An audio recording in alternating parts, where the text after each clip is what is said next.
저희 교회 언덕을 내려가서 바로 보시면은 소토보리 도리가 있습니다. 그곳에 매년 봄이 되면 피는 벚꽃, 사쿠라는 너무나 아름다워서 사람들이 많이 모이는 곳이기도 합니다. 그런데 수명이 다 되어가는 일본의 벚꽃 나무들 중에는 이제 수명이 다 돼서 병든 벚꽃 나무가 사실은 많다고 합니다. 우리가 지금 일본에서 흔하게 보는 벚꽃은 대부분이 2차 세계대전 후에 전국적으로 대량으로 심겨진 소메이 요시노라는 종자의 나무입니다. 그 심은 시기가 전쟁 후기 때문에 60년에서 80년 전인데 이 소메이 요시노의 수명이 60년에서 80년이라고 합니다. 요즘 일본 전국에서는 이 큰 나무가, 사쿠라 나무가 쓰러지는 그런 피해가 늘어나고 있습니다. 사쿠라 나무의 고령화가 계속되는 것입니다. 그래서 매년 봄에 열리는 이 벚꽃 축제가 중지가 되는, 열리지 않는 그런 일이 일어난다고 합니다. 겉모습만 보고는 나무에 큰 문제가 있다는 것을 알 수가 없습니다. 그런데 전문가들은 나무의 세세한 부분을 살피고 진단합니다. 겉에 보이는 끝부분까지, 그리고 보이지 않는 내부까지도 봅니다. 이 나무를 썩이게 하는 균이 있습니다. 일본어로는 목재를 썩게 하는 균이다라고 해서 모쿠자이 후치쿠킨이라는 그 균이 있는데, 이 균이 나무에 침투하기 시작하면 그 나무를 서서히 분해하고 썩게 하여 그 썩은 것들을 영양으로 취득해서 이 균들이 성장해 나간다고 합니다. 앞에 보여주신 이 슬라이드는 이 사쿠라 나무가 병들어서 그 나무를 잘랐을 때 그 안이 이렇게 다 파여진, 비어있는 모습입니다. 그 다음 사진을 보여주시겠습니까? 네, 이 사진은 이 균이 나무의 영양분을 빼앗아서 이렇게 성장해 가는 그런 모습을 보여주고 있습니다. 뿌리가 썩는 병이 나무 속으로 파고들기 시작하면 머지않아 나무 전체에 감염이 됩니다. 그리고 그런 나무는 심각한 재앙, 큰 나무가 여러분 위로 쓰러진다고 생각해 보십시오. 인명피해를 입을 수도 있습니다. 실제로 작년 4월에 교토에 있는 키요미즈데라 근처의 길에서는 9m가 되는 사쿠라 나무가 쓰러져서 보행자가 중상을 입는 사고가 나기도 했습니다. 그렇게 되지 않도록 나무를 진단하는 사람들은 그 나무를 살피고 위험할 때는 나무를 잘라내는 일이 있는 것입니다. 이 나무를 말씀드리는 이유는 바울이 이 로마서를 쓰고 있는 그 심정을 함께 나누고 이해하기 위해서입니다. 우리는 지난 주일에 바울이 말하는 하나님의 언약적인, 아브라함 위에 있었던 그 약속 속에 나오는 하나님의 정의가 무엇인지, 그리고 하나님의 구원의 계시가 무엇인지 바울은 말했습니다. 이제 오늘 본문에서 바울은 이 정의와 구원을 담고 있는 복음이 왜 긴급하게 지금 필요한지를, 그 이유를 설명하기 시작합니다. 바울이 오늘 본문을 기록하면서 갖고 있는 그 긴급함은 큰 나무를 진단하고 그 안이 썩어가고 있고, 그래서 언제 쓰러질지 모르는 그 위험성을 알게 된 전문가의 심정과도 같습니다. 로마서라는 이 편지를 쓰고 있는 바울의 맥락에서 우리가 아까 본 이 나무를 비유하자면 그것은 무엇이라고 말할 수 있을까요? 저는 처음에 오늘 본문을 보면서 이것은 에클레시아, 교회의 문제가 아닐까 생각했습니다. 그리고 조금 더 읽다가 이것은 이스라엘 백성, 유대인의 문제가 아닐까, 혹은 이방인들의 문제가 아닐까, 이렇게 저 나름대로 선을 긋고 생각을 해봤습니다. 그런데 로마서를 읽고 준비하는 가운데 바울이 보고 있는 관점은 제 생각보다 훨씬 더 넓고 크다라는 것을 알게 되었습니다. 바울이 문제로 삼고 있는 이 병들어가는 나무는 바로 온 인류를 말하는 것입니다. 인류는 모든 차원에서 개인, 가정, 사회, 국가와 그리고 국제사회에서에 있어서까지 자신의 창조주에게 반항을 해왔기 때문입니다. 하나님이 창조한 이 사람은 태초부터 그리고 오늘 지금까지도 하나님의 계획 속에서 이 창조 세계 안에서 중심적인 역할을 하도록 그렇게 설계가 되어져 있습니다. 우리가 잘 아는 창세기 1장에 있는 하나님의 형상대로 지으셨다라는 이 표현은 우리가 그 정도로 중요한 중심적인 역할을 부여받은 존재이다라는 것을 말하고 있습니다. 그런데 이 역할을 우리 사람들이 제대로 이행하지 못하면 창조세계 전체가 망가질 수 있다는 것입니다. 이것이 지금 바울이 보고 있는 세계관입니다. 바울의 넓은 이런 세계관, 구원관은 지난번에도 말씀드렸지만 로마서 8장에서 자세하게 전개되어 갑니다. 오늘 바울은 그곳에 가기 전에 이 사람이라는 존재가 어떻게 창조주를 향하여 반항을 했는지, 그 문제가 어떤 것인지 꼼꼼하게 또 깊게 아주 현실적으로 진단을 하고 있습니다. 오늘 본문 18절부터 시작해서 바울은 2장의 16절까지 인류 전체를 고발합니다. 인류는 그 뿌리와도 같은 마음의 중심이 부패했고 최종적인 파멸로 치닫고 있습니다. 나무의 비유로 말하자면 그 나무가 쓰러지는 곳을 향하여 가고 있다는 것입니다. 그것을 알려주는 눈에 보이는 증상은 인간의 타락과 인간의 분열과 그리고 부패에서 볼 수가 있습니다.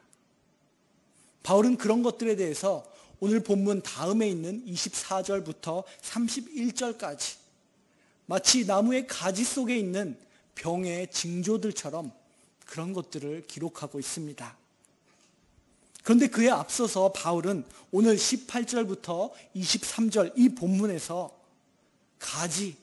눈에 보이는, 겉에 보이는 병의 원인이 아니라 내부에 가려진 곳에 있는 뿌리의 부패에 대해서 먼저 말하고 있습니다.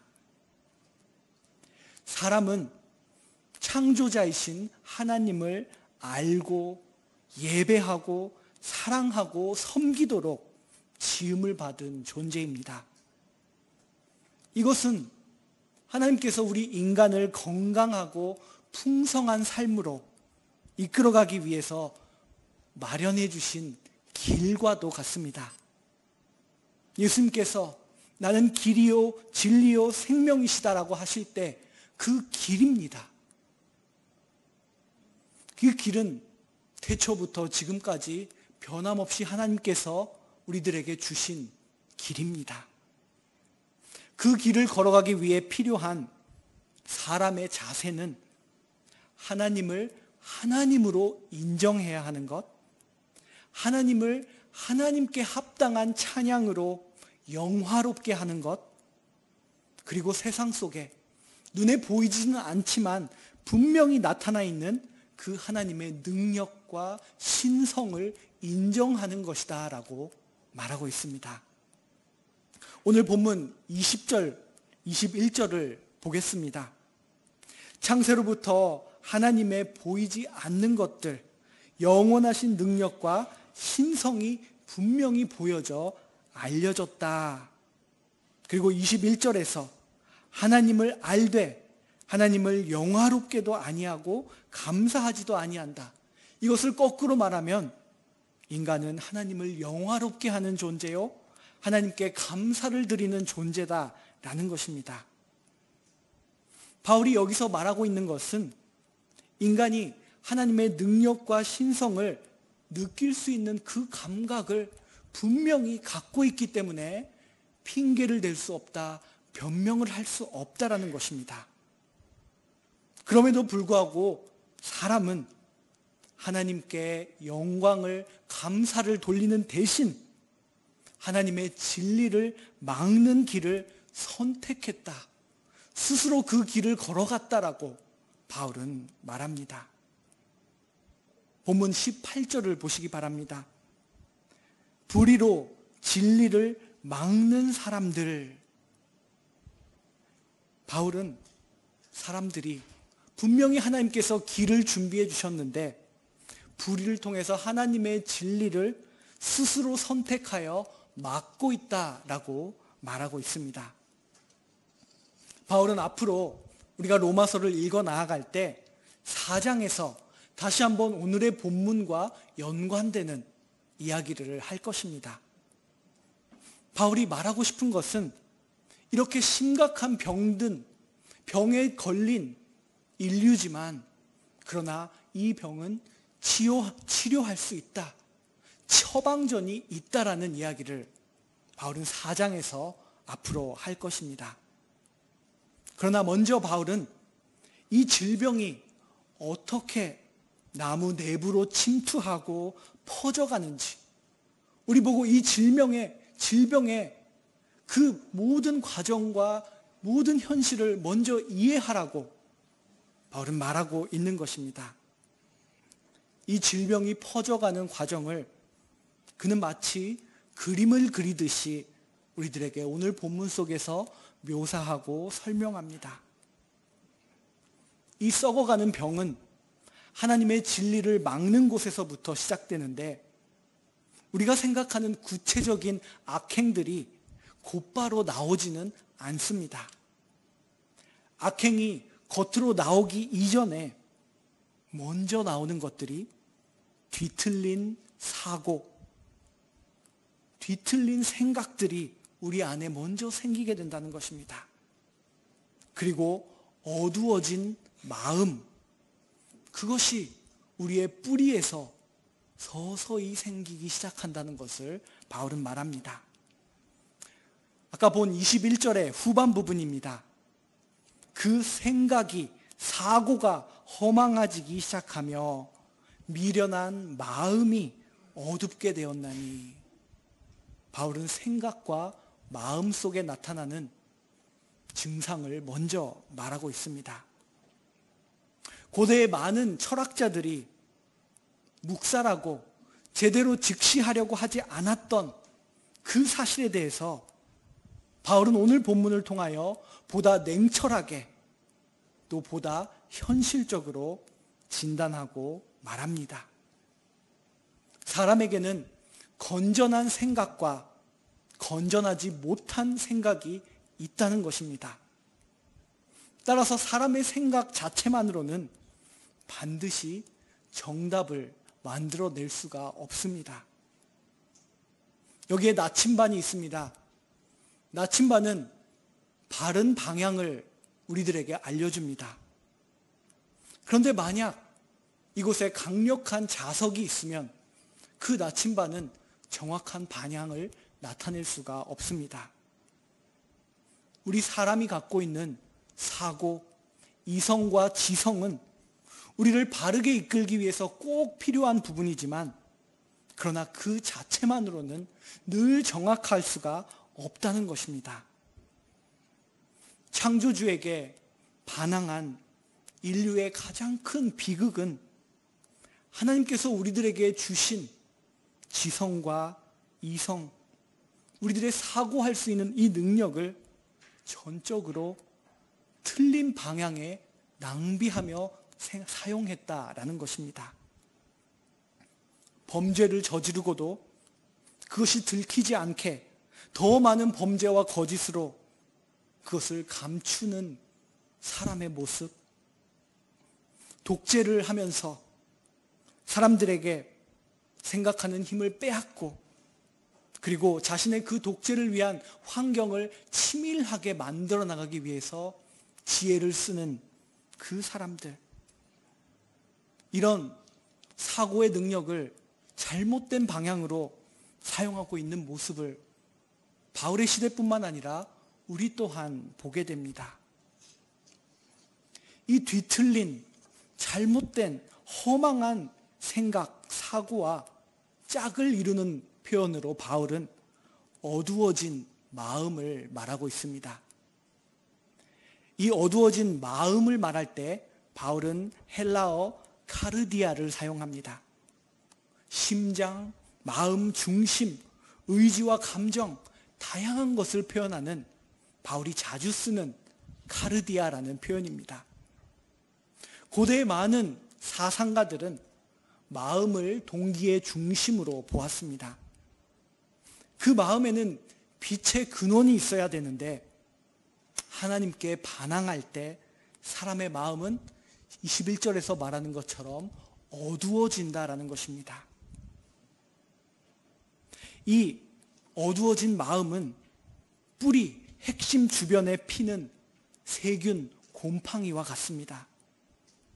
그 나무는 몇 년 더 건강해 보일 수도 있고 지나가는 사람들은 이 나무가 아름답다고 말할 수도 있지만 그 나무는 이미 치명적인 병에 걸려 있습니다. 그러나 우리 인간은 자기 자신을, 이 병에 걸려 있는 자기의 모습을 속일 수가 있습니다. 상대방에게도 자기의 이 치명적인 상태를 감추고 보이지 않게 할 수가 있다고 바울은 말합니다. 22절입니다. 스스로 지혜 있다 하나 어리석게 되어. 여기서 바울이 지적하듯이 사람은 실제로는 어리석으면서도 지혜롭다고 주장할 수가 있습니다. 이것은 어쩌면 이 21세기를 살아가는 우리 시대의 모습이 아닐까 생각합니다. 지구 전체가 더욱더 좁아지고 소통이 원활한 시대를 맞이하였습니다. 정보기술과 로봇공학, AI의 시대를 급속도로 발달하는 모습을 바라보면서 우리는 살아가는데 참으로 지혜로운지, 이 사람들이 가고 있는 곳이 정말 지혜로운 방향인지 우리는 하나님의 말씀 앞에 잠시 멈춰서 성찰할 수 있어야 합니다. 바울이 로마서 1장 32절에서 이렇게 말하고 있습니다. 알고도 자기들만 그 악행을 행할 뿐 아니라 또한 그러한 일을 행하는 자들을 옳다 하느니라. 자기 스스로를 속이고 주변에 있는 사람들이 잘못된 길로 가는데 그것을 막는 것이 아니라 잘한다, 옳다, 오히려 부추기는 그런 모습을 바울은 지적하고 말하고 있는 것입니다. 사람들이 이 일은 선하다, 지혜롭다, 반대로 저 일은 악하다, 어리석다라고 그럴듯하게 주장하지만 그러나 그 주장이 완전히 잘못된 방향을 가리킬 수도 있다는 것입니다. 바울은 우리 인간이 이런 욕심과 욕구, 하나님을 배반하는 모습이 있다라는 것을 직시하자고 똑바로 바라보자라고 말하고 있는 것입니다. 뒤틀린 생각, 어두워진 마음 속에서 시작해서 인간의 삶 전체에 퍼져가는 이 썩어가는 병으로 나타나는 첫 번째 표지는 바로 예배입니다. 예배가 무너진다라는 것입니다. 여러분, 예배라고 표현하면 예수님을 믿는 사람들, 그리스도인들만 예배를 한다고 생각할 수도 있습니다. 그런데 오늘날 많은 사람들이 열광하는 모습들을 보십시오. 사람들이 어디를 쫓아가고 찾아가는지, 그 사람들은 각자 자신의 예배와 숭배를 드리면서 살아가고 있는 것입니다. 바울은 분명히 말합니다. 우리 사람은 살아계신 하나님을 예배하고 하나님의 형상을 품고 살아가는 존재이다. 그런데 우리의 뿌리가 썩었을 때 그 예배가 무너진다라고 말하는 것입니다. 바울은 분명히 창세기 1장을 염두에 두면서 창조주 하나님을 거부하고 썩어버릴 우상을 만들어냈다라고 지금 말하고 있습니다. 오늘 본문 마지막 절인 23절입니다. 썩어지지 아니하는 하나님의 영광을 썩어질 사람과 새와 짐승과 기어다니는 동물의 모양의 우상으로 바꾸었느니라. 여기서 바울은 이 우상이라고 하는 것의 속성에 대해서 말하고 있습니다. 이것은 죽을 것이다. 썩을 것이다. 그러나 하나님의 영광은 썩지 아니한다. 이 우상은 부패와 죽음에 종속되어 있는 인간 자신의 거울, 형상일 뿐이다라고 말하고 있는 것입니다. 그런데 인간은 인간의 모습의 우상을 만드는 것뿐만 아니라 동물의 우상, 기어다니는 것들의 우상, 새와 짐승의 우상을 만들어서 그것을 하나님의 자리에 놓고 숭배하고 예배하고 있다고 바울은 말합니다. 이런 우상 숭배의 성경 말씀을 읽으면 현대를 살아가는 우리는 비웃을지도 모릅니다. 참 고대 사람들은 터무니없는 것들을 예배하면서 살았구나. 나무와 돌을 깎아 신을 만들다니 참 어리석다. 그런데 오늘날 현대인들도 어쩌면 똑같은 일을 행하고 있을지 모릅니다. 현대인들이 숭배하는 우상에는 무엇이 있을까요? 돈과 성과 권력, 여전히 오늘날 많은 사람들이 하나님의 자리에 대신 놓고 숭배하고 예배하고 있는 것들입니다. 바울은 모든 개인이 단순히 개개인만이 우상 숭배를 하는 것이 아니라 인류 전체가 하나님보다는 썩어 없어질 이 피조물을 우상으로 만들어 예배하고 있다. 예배가 무너졌다라고 말하고 있는 것입니다. 뒤틀린 사고와 어두워진 마음, 우상 숭배, 이런 것들은 나무 곁을 지나가는 행인들에게는 잘 보이지 않을 수도 있습니다.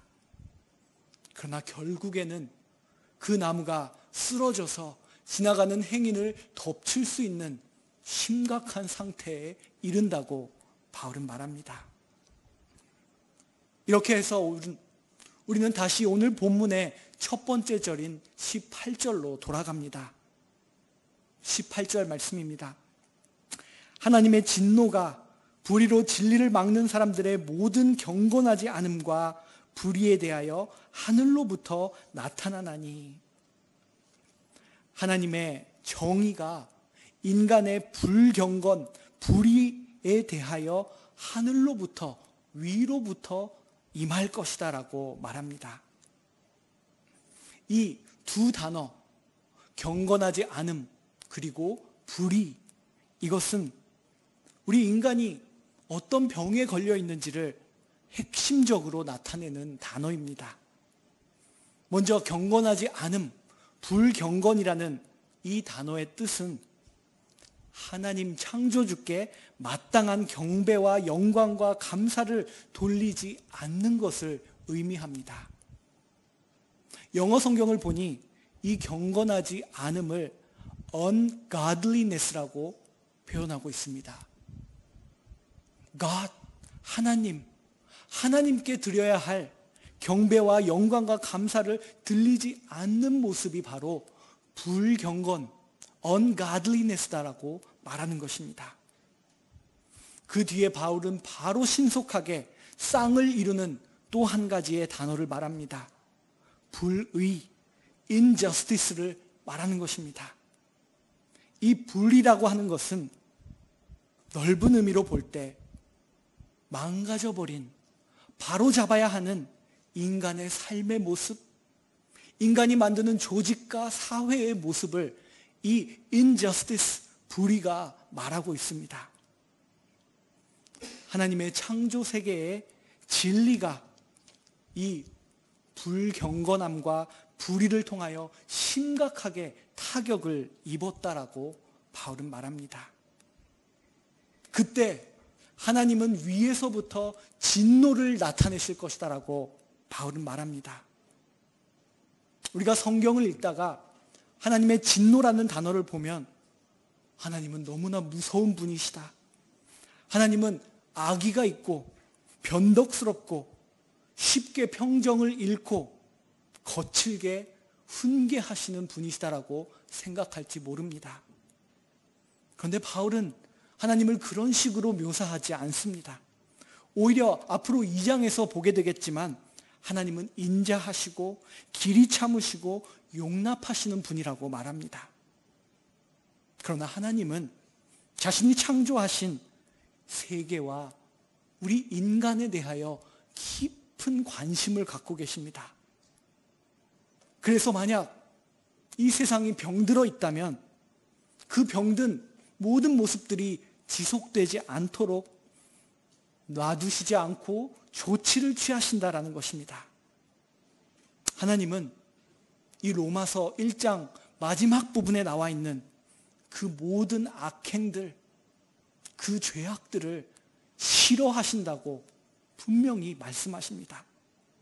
그리고 우리 인간을 싫어하시는 것이 아니라 그 죄악에 대해서 진노하신다고, 하나님을 경배하지 못하는 모습과 불의에 대해서 진노하신다라고 말씀하십니다.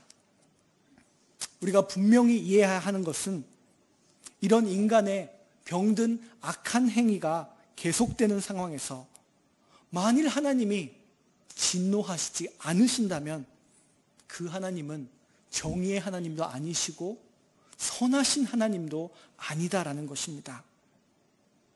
하나님은 나무가 치명적인 병에 걸려 있을 때 아무 문제가 없다고, 괜찮다라고 말씀하시지 않고 병들었다고, 고쳐야 한다고 말씀하시는 분이다라는 것입니다.